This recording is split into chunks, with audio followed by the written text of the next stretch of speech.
Hi friends, ಹೇಗಿದ್ದೀರೆಲ್ಲರೂ? ಇವತ್ತಿನ ವಿಡಿಯೋದಲ್ಲಿ fibroids ಅಂದರೆ ಏನು, ಯಾವೆಲ್ಲ ಲಕ್ಷಣಗಳು ಕಾಣಿಸ್ಕೊಳ್ತವೆ ಅನ್ನೋದರ ಬಗ್ಗೆ ಡೀಟೇಲ್ಸ್ ಆಗಿ ನಾನು ತಿಳಿಸ್ಕೊಡ್ತಾ ಹೋಗ್ತೀನಿ. ಸೊ ಹಾಗಾಗಿ ಯಾರೆಲ್ಲ ಇದುವರೆಗೆ ನನ್ನ ಚಾನಲ್ನ ಸಬ್ಸ್ಕ್ರೈಬ್ ಮಾಡಿಲ್ಲ, ಪ್ಲೀಸ್ ಸಬ್ಸ್ಕ್ರೈಬ್ ಮಾಡ್ಕೊಳ್ಳಿ. ಪಕ್ಕದಲ್ಲಿ ಬೆಲ್ ಐಕನ್ನು ಕೂಡ ಕ್ಲಿಕ್ ಮಾಡ್ಕೊಳ್ಳಿ. ಇವಾಗ ಫೈಬ್ರಾಯ್ಡ್ಸ್ ಅಂದರೆ ಏನಂತ ಹೇಳಿದರೆ, ಮಹಿಳೆಯರ ಗರ್ಭಕೋಶದ ಗೋಡೆ ಇರುವ ಕಡೆ ಮಾಂಸಖಂಡ ಇರುತ್ತೆ. ಅದು ಹಲವು ಬಾರಿ ಇಬ್ಬಾಗವಾಗಿ ಗೆಡ್ಡೆ ರೂಪವನ್ನು ತಾಳುತ್ತೆ. ಇದನ್ನೇ ಫೈಬ್ರಾಯ್ಡ್ಸ್ ಅಂತ ಕರಿತೀವಿ. ಇದಕ್ಕೆ ಸಂಬಂಧಪಟ್ಟ ಕೆಲವು ಇಮೇಜಸ್ಗಳನ್ನು ನಾನಿಲ್ಲಿ ಅಟ್ಯಾಚ್ ಮಾಡಿದ್ದೇನೆ. ಈ ಒಂದು ಚಿತ್ರದಲ್ಲಿ ನೀವು ನೋಡ್ಬೋದು ಯಾವ ಯಾವ ಲೊಕೇಶನಲ್ಲಿ ಈ ಒಂದು ಗೆಡ್ಡೆಗಳು ಬೆಳೀತವೆ ಅಂತ ಹೇಳಿ. ಸಾಮಾನ್ಯವಾಗಿ ಇವು ಗರ್ಭಕೋಶದ 3 ಕಡೆ ಕಾಣಿಸ್ಕೊಳ್ತವೆ. ಇವು ಗರ್ಭಕೋಶದ ಮೇಲೆ ಮತ್ತು ಗೋಡೆ ಒಳಗಡೆ ಬೆಳೆಯುತ್ತವೆ. ಅಂದರೆ ಗರ್ಭಕೋಶದ ಗೋಡೆ ಒಳಗೂ ಕೂಡ ಇದು ಬೆಳೆಯುತ್ತೆ. ಹಾಗಾಗಿ ಈ ಒಂದು ಫೈಬ್ರಾಯ್ಡ್ಗಳು ನಿಮ್ಮ ಗರ್ಭಕೋಶದ ಯಾವ ಕಡೆ ಇದೆ ಅನ್ನೋದರ ಮೇಲೆ ನಿಮ್ಮ ಸಮಸ್ಯೆ ನಿರ್ಧಾರವಾಗುತ್ತೆ ಮತ್ತು ಲಕ್ಷಣಗಳು ಕೂಡ ನಿರ್ಧಾರವಾಗುತ್ತೆ. ಮತ್ತು ನಿಮಗೆ ಯಾವ ರೀತಿ ಟ್ರೀಟ್ಮೆಂಟ್ ಬೇಕು, ಅಥವಾ ಈ ಒಂದು ಗಡ್ಡೆಗಳು ತೆಗಿಬೋದಾ ಅಥವಾ ಅದನ್ನು ಹಾಗೆ ಬಿಡ್ಬೋದಾ ಅನ್ನೋದರ ಬಗ್ಗೆನೂ ಕೂಡ ನಿರ್ಧಾರ ಆಗುತ್ತೆ. ಮತ್ತು ಇದರ ಸೈಜ್ ಮೇಲೂ ಕೂಡ ನಿರ್ಧಾರ ಆಗುತ್ತೆ. ಇದರಲ್ಲಿ ನೀವು ಟೈಪ್ಸ್ಗಳನ್ನು ಕೂಡ ನೋಡ್ಬೋದು. ಅದರಲ್ಲಿ ಸಾಮಾನ್ಯವಾಗಿ ಪ್ರಮುಖವಾಗಿ ಕಾಣಿಸಿಕೊಳ್ಳುವಂತಹ ಒಂದು ಲೊಕೇಶನ್ ಯಾವುದು ಅಂತ ಹೇಳಿದರೆ, ಸಬ್ ಮ್ಯೂಕೋಸಲ್ ಬರುತ್ತೆ, ಮತ್ತು ಸಬ್ ಸಿರೋಸಲ್ ಬರುತ್ತೆ, ಮತ್ತು ಇಂಟ್ರಾಮ್ಯೂರಲ್ ಫೈಬ್ರಾಯ್ಡ್ಸ್ಗಳು ಬರ್ತವೆ. ಇವಾಗ ಕೆಲವು ಮಹಿಳೆಯರಲ್ಲಿ ಒಂದೇ ಫೈಬ್ರಾಯ್ಡ್ ಇರುತ್ತೆ, ಅದು ತುಂಬ ದೊಡ್ಡದಾಗೂ ಕೂಡ ಇರುತ್ತೆ. ಇನ್ನು ಕೆಲವು ಮಹಿಳೆಯರಲ್ಲಿ ಸಣ್ಣ ಸಣ್ಣ ಹಲವು ಫೈಬ್ರಾಯ್ಡ್ಸ್ಗಳಿರ್ತವೆ. ಈ ಒಂದು ಫೈಬ್ರಾಯ್ಡ್ಸ್ಗಳು ಕ್ಯಾನ್ಸರ್ ಆಗಿ ಪರಿವರ್ತನೆ ಆಗೋದಿಲ್ಲ. ಈ ಒಂದು ಕ್ಯಾನ್ಸರ್ ಆಗಿ ಪರಿವರ್ತನೆ ಆಗುವಂತಹ ಸಾಧ್ಯತೆಗಳು ತೀರಾ ಕಡಿಮೆ ಆಗಿರ್ತವೆ.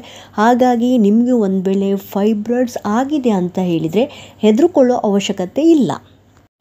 ಇವಾಗ ಒಂದು ವೇಳೆ ನಿಮಗೆ ಫೈಬ್ರಾಯ್ಡ್ಸ್ ಕಾಣಿಸ್ಕೊಂಡ್ರೆ ಯಾವೆಲ್ಲ ಲಕ್ಷಣಗಳು ಕಾಣಿಸ್ಕೊಳ್ತವೆ ಅಂತ ಹೇಳಿದರೆ, ಮೊದಲನೇದಾಗಿ ನಿಮಗೆ ಪದೇ ಪದೇ ಯೂರಿನ್ ಪಾಸ್ ಮಾಡಬೇಕು ಅಂತ ಅನಿಸುತ್ತೆ. ಒಂದು ಸರಿ ಪಾಸ್ ಮಾಡಿದ್ರೂ ನಿಮಗೆ ಆ ಒಂದು ಯೂರಿನ್ ಪಾಸ್ ಆಗಲಿಲ್ಲ, ಇನ್ನೂ ಸ್ವಲ್ಪ ಇದೆ ಅಂತ ಹೇಳಿ ಆವಾಗ ಮತ್ತೆ ಅನಿಸುತ್ತೆ. ಮತ್ತು ನಿಮಗೆ ಪೀರಿಯಡ್ ಟೈಮ್ಸಲ್ಲಿ ಕಾಣಿಸಿಕೊಳ್ಳುವಂತಹ ಬ್ಲೀಡಿಂಗು ತುಂಬ ಹೆವಿಯಾಗಿರುತ್ತೆ.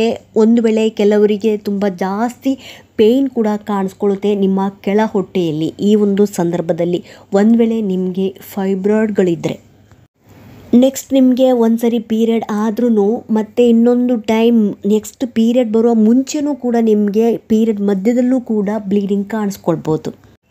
ಕಾನ್ಸ್ಟಿಪೇಷನ್ ಕಾಣಿಸ್ಕೊಳ್ಬೋದು, ಅಂದರೆ ಮಲಬದ್ಧತೆಯ ಸಮಸ್ಯೆ ಕೂಡ ನಿಮಗೆ ಕಾಡ್ಬೋದು. ಮತ್ತು ನಿಮಗೆ ಬ್ಲೋಟಿಂಗ್ ಅಂದರೆ ಹೊಟ್ಟೆ ಉಬ್ಬರಿಸಿದ ರೀತಿಯಲ್ಲಿ ಫೀಲ್ ಆಗ್ಬೋದು.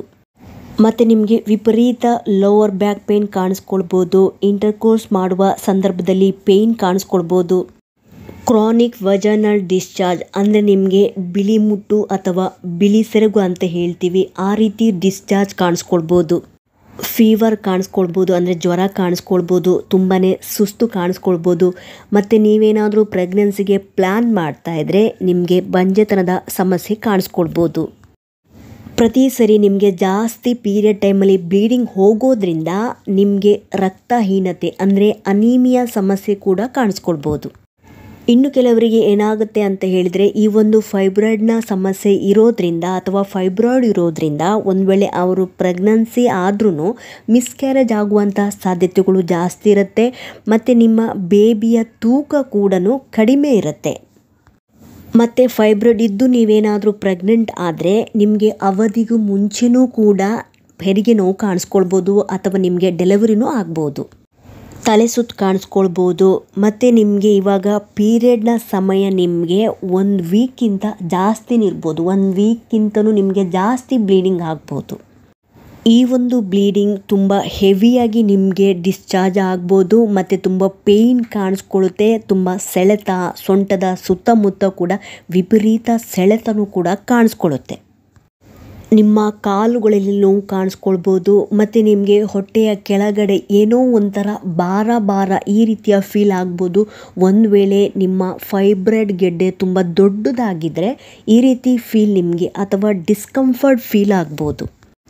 ಒಂದು ವೇಳೆ ನಿಮ್ಮ ಫೈಬ್ರಾಯ್ಡ್ನ ಗಾತ್ರ ಸ್ವಲ್ಪ ದೊಡ್ಡದಾಗಿರೋದ್ರಿಂದ ನಿಮ್ಮ ಹೊಟ್ಟೆ ಒಂದು ರೀತಿ ಊದಿದ ರೀತಿಯಲ್ಲಿ ಕಾಣಿಸ್ಕೊಳ್ಬೋದು, ಅಥವಾ ನಿಮಗೆ ಡಿಸ್ಕಂಫರ್ಟ್ ಫೀಲ್ ಆಗ್ಬೋದು, ಅಥವಾ ಹೊಟ್ಟೆ ದೊಡ್ಡದಾಗಿದೆ ಆ ರೀತಿ ನಿಮಗೆ ಕಾಣಿಸ್ಕೊಳ್ಬೋದು.